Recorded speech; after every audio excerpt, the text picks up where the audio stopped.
What's going on, ladies and gentlemen, saints and ain'ts, and welcome to Track Talk, a part of the Lactic Acid Network. I'm your host, Dominique Smith. Today, it's going to be a short video, but it's going to recap the action that we saw this afternoon up in New York at the New York Grand Prix. Crazy, crazy, crazy performances that we saw. Incredible athletes took the track, and they definitely made an impact when it comes to the performances that they put down at the meet. It was highly anticipated, and I don't think it disappointed. So let's just get started, man. Let's just get started. You look at the different races that went down on the men's and women's. First of all, the day started off incredibly just insane. I say that word a lot, but there's certain terms that I just can't. There's certain terms that just describe some of the performances that we see from the athletes. And starting with the women's 100 hurdles, man, Alicia Johnson finished second to Kenny Harrison. Kenny Harrison got the win 12:29. Alicia Johnson finished 12:30 um, at the finish line. Kenny Harrison outleaned her. Unfortunately, the win was not on their side. I think it was a 2.8 win, so it wasn't legal. But we have to start with that because it was incredible. It's incredible that we're rounding into championship form with championships, USA championships being 2 weeks in Eugene, which has proven to be controversial. If you just go on Twitter, a lot of the athletes have spoken out about going to Eugene because of the different hurdles and hardships that come with the travel and expenses and everything. Alicia Johnson being one of them. She talked with reporters after the race about it. So please be sure to hear her thoughts. It's always good to hear different perspectives from different athletes, kind of get a glimpse as to what they go through, some of the struggles that they carry, and just how it's just hard for everybody, which is kind of a poor indictment to the sport, but it's always great to hear the athletes speak out on that. But back to the track, I am really interested to see how this USA team, this women's hurdle team, rounds out, because I do believe that Alicia Johnson is going to be on that team. I think Kenny Harrison is going to be on that team. Who knows who's going to finish third? There's so many wonderful performances and wonderful athletes who are going to vie for that spot. I feel like obviously last year's world championship, Toby, she's coming back into form. And she's getting healthy. Look out because listen, 12:06 last year. Honestly, I think I said it on the show months ago. Wouldn't surprise me if she went 11:95, which would be insane. When you have hurdlers running faster over barriers, faster than actual times in the open 100, that's insane. So it'll be interesting to see, but I think right now the favorite is Jasmine Camacho Quinn, just based on the consistency that she showed and how she's championship ready. She's the Olympic champion. She's a big time baller, shot caller. She knows what it is. She knows how to win. And I love the hurdles because, as Camacho Quinn said, those women don't duck anybody. Everybody comes and everybody competes, and it makes for wonderful television. So that's one of the things that stood out to me. You go over Maggie Ewan in the women's shot put. This matchup between her and Chase Ely, Maggie's won a couple meets this year. And she had a strong start to the season, but Maggie's starting to come into her own. Really, really excited for the women's shot put, and didn't have anything today, but the women's discus is going to be entertaining as well. But had to give the shot putter some love. Maggie took home the W, impressive W it was indeed. A couple other events that were insane. Just a couple. We don't have to recap the entire meet. Obviously, the 200. Noah Lyles takes home the win, ties Usain Bolt for most sub 19 second performances in the Open 200. He won by a time of 1983. Some great, really with Noah Lyles. It's people can say what they want. People may not like, how outspoken he is about himself and just his talent. And some people call it arrogance, some people call it cockiness. That's what some people say. For me, I've always been in the mindset: if you win, you can do whatever you want to. And so he's enjoying himself. He's having fun. Definitely trying to put the swag back in track and field, or bring swag to track and field, so the world can see. I don't know if I could match what he was wearing when it comes to his attire. But listen, he's box office. He's box office. He's must see TV, and he proved that again today. But in the same respect, the men's 100, Zarnell Hughes of Great Britain broke the British record in the 100-meter dash en route to his win. So he won the 100 with his time of 9:83. Just had a quick brain fart, and I apologize for that. But 9:83 was the winning time over a great field, including Christian Coleman, including Akeem Blake, who finished second, 9:91. Coleman ran 10:02. Zarnell Hughes has been on the cusp of running something really good. And his last 45 meters of that race was spectacular because he really pulled away from the field in 9:83. And I think, the big thing was like, oh, how do you run 9:83 without speed working? So for me, maybe he was talking about short speed. I personally, I don't know. There's a lot of coaches who said it's not possible. So I just kind of roll with what the athletes say. But regardless, speed work or not, so Arnell Hughes is somebody I think you need to watch because he's had the jitters at the major championships, but he is being coached by the legendary coach down in Jamaica, Glenn Mills. Glenn Mills, if you don't know anything about Glenn Mills coached the fastest man to ever live, and his name is Usain Bolt. Zarnell Hughes is training with another young Jamaican superstar who is coming up in the ranks, being Oblique Seville. So if Oblique Seville is healthy, I'm really intrigued to see what he can do in addition to Hughes and just how he can elevate that Jamaican sprint core. That will be, I think it's centered around Blake and Seville, Akeem Blake and Seville. And Johan Blake, obviously, he's a veteran. And so hopefully he's passing on some wisdom to it. I thought that was interesting. And we have this tendency in track and field. I'm guilty of it too. We see a great performance and we automatically think finals, Curly, Hughes, Almanyala, whoever's making the team. Yep, that is the finals. We don't know what the finals are going to be when it comes to Budapest. But what we can say is that if Zarnell Hughes continues to improve on what he showed today, because if you've seen some of his races, it's like, okay, he's close, he's close, he's close. But what's that breakthrough race? And then can he put it together in a major championship? I think it's safe to say he can challenge the Americans. It's not a guarantee that there's a USA sweep. Now, I still think Craig Curley will be the winner. That's just my personal opinion. But Zarnell Hughes, like I said, now you have to include him in the conversation because of what he showed. I think Akeem Blake, I don't know if I would pick him to win, but if somebody has a crappy day, can he kind of pull off the upset and come in third place and just make the podium? Sure.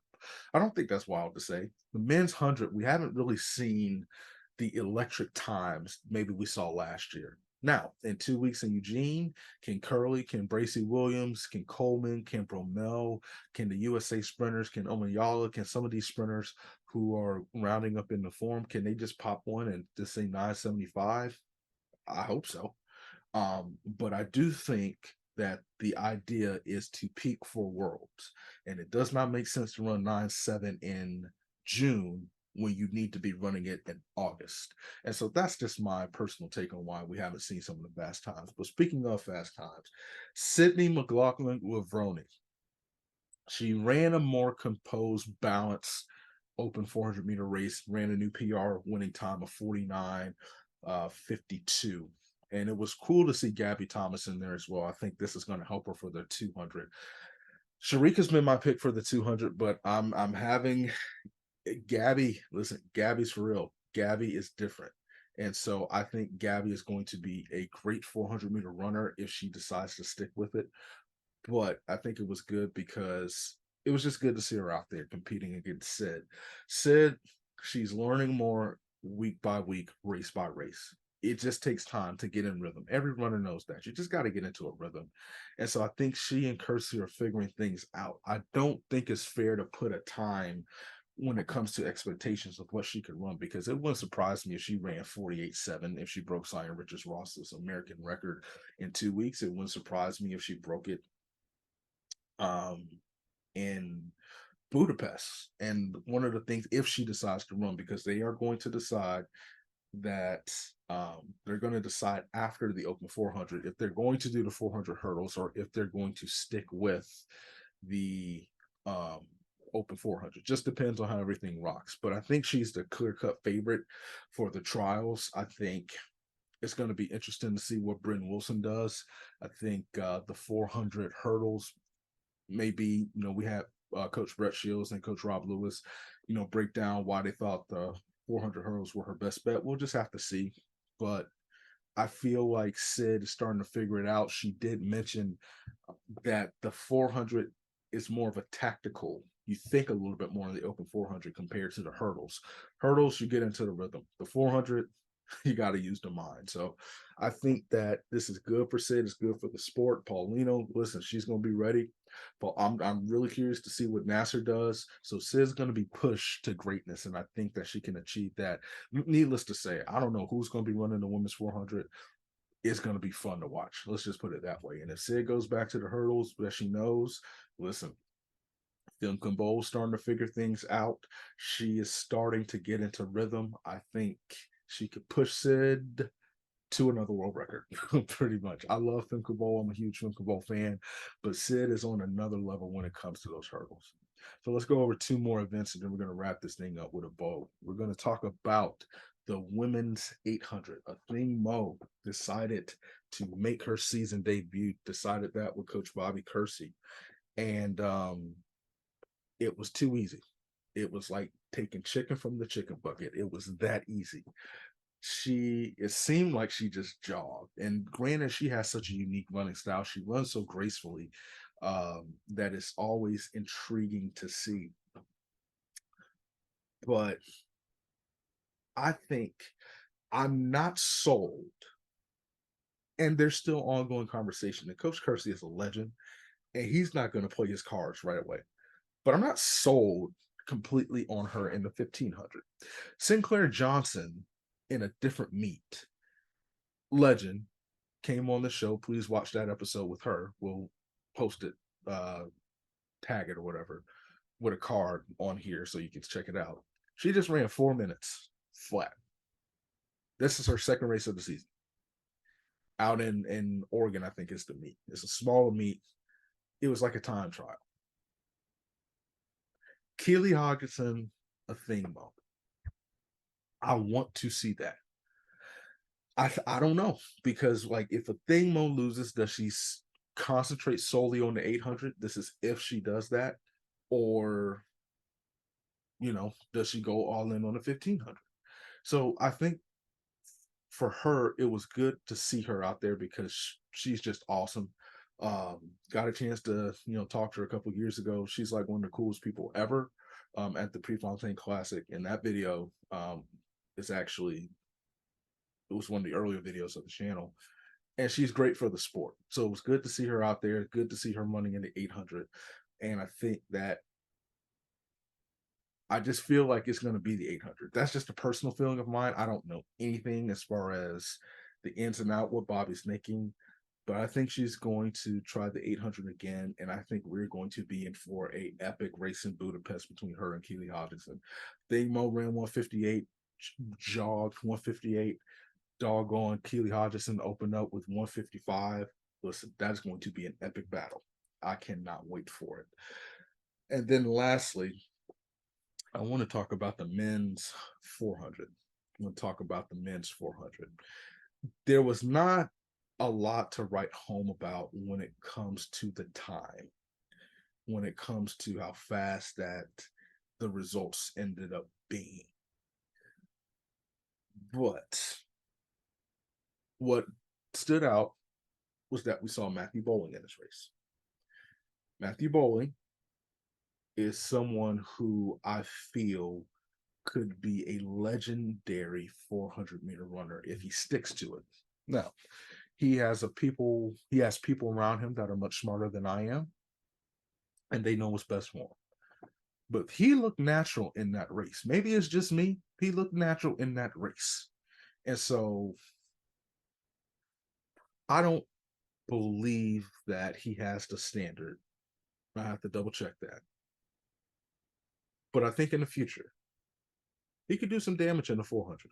If that's his full concentration, I think he could do some damage in the 400. And it was really interesting to see him in that because I'm not really sure. See, the women's 400 is kind of ramping back up with the addition of Sid. Um, Obviously, if Bryn Wilson decides to stick with that, and then you look at someone I still have a lot of faith in, Talitha Diggs. I still have a lot of faith in a lot of the 400-meter runners for the women. For the men, Norman is not in the 400 this year. As far as we know, we'll see what happens. Hopefully, Mike, hope you get healthy, man. Really love to see you back out on the track. We'll see what happens in the 100. If he makes the team, obviously he'll stick with that. But if not, he has a bye to Budapest because he won the World Championship last year. But it's not as strong as it used to be. And I think that's safe to say. Obviously, Champion Allison had a strong showing last year, and we'll see what these cats from Florida can pull off. Ryan Willie in particular at USA's if he decides to run. But I'm not really sure. I don't want to say he can be the face of the 400, but I think he could really do some damage in the 400. I think that if he puts his mind to it, if he just picks one event, obviously he's done a lot at Georgia. But if he sticks with the 400, I think it could be good for him. I think he can, if he came back to school, I think he could potentially, compete for championships. And I think it'll be good for his career. That's just my personal opinion. We'll see what happens. But there were a lot of great races. Things I didn't get to: the women's 100, the women's 200. Abby Steiner took the 100. Aaliyah Hobbs. Abby Steiner took the 200. Aaliyah Hobbs took the 100. Some of the jumps we didn't cover. The men's mile. There were great events. New York did not disappoint. Want to give a shout out to some of the awesome people, youngsters, my crew, people that I know who were covering the meet, who are doing great things to make this sport great. Please be sure to follow them on their respective channels. We're going to have more content where this came from. So be sure to tune in, tap in, like, subscribe, comment. Please be sure to share this channel, share our social media platforms on Instagram, TikTok, all the above. We want to keep growing this. The summer months is coming, so there's going to be more track talks where this came from. Appreciate the support, everybody. Love, peace, and chicken grease, and we'll catch you next time.